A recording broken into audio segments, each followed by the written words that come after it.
జగన్ అయితే రాష్ట్రంలో ఉన్న మహిళలందరినీ నా అక్కలు నా చెల్లెళ్ళు నా తల్లిలు అన్నాడమ్మా. నిజమేనా ఏంటి? మేనల్లుడు కాబట్టి జగనే రావాలనుకుంటున్నా. మా మేనల్లుడు మా అమ్మాయి మామయ్య అంటది. అందుకు మా ఇంటి పక్కన హెలికాప్టర్ ఎక్కేది తాడేపల్లి. ఇల్లు లేవు మాకు అంటే ఇస్తాను ఆగండి అన్నాడు. ఇంకంతే చాలు. వస్తానండి ఈసారి గెలిస్తే మాకే వస్తాయి.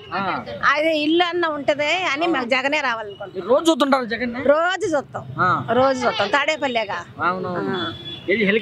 హెలికాప్టర్ మా ఇంటి పక్కనే ప్యారీ కంపెనీలో తాడేపల్లి అక్కడ టెలిపేడ్ హెలికాప్టర్ అక్కడే ఉంది. ఏంటమ్మా మీ ఇంటికన్నా మేలు చేస్తున్నాడా జగన్? రోజు చూస్తున్నారు, మీ ఇంటికన్నా మేలు జరుగుతుందా? మేలు జరుగుతుంది. అమ్మఒడి వస్తున్నాడు మా పిల్లలకి, 18,000 వస్తున్నాయి. ఎవరన్నా నాయకుని చూసారా మేలు జరిగితే నాకు ఓటేయండి అంటున్నాడు, లేకపోతే వద్దంటున్నాడు. లేదు మాకు నీళ్లు కూడా లేవు. ఇప్పుడు జగన్ రాగానే నీళ్లు పంపులు కూడా వచ్చినాయి. ఇంటింటికి పంపులు వచ్చినాయి, వేపించారు. జగనే రావాలనుకుంటున్నా. చంద్రబాబు అన్నాడు జగన్ కంటే నేను ఎక్కువ మేలు చేస్తా. ఉన్నప్పుడు చేయలేదు కదా మాకు.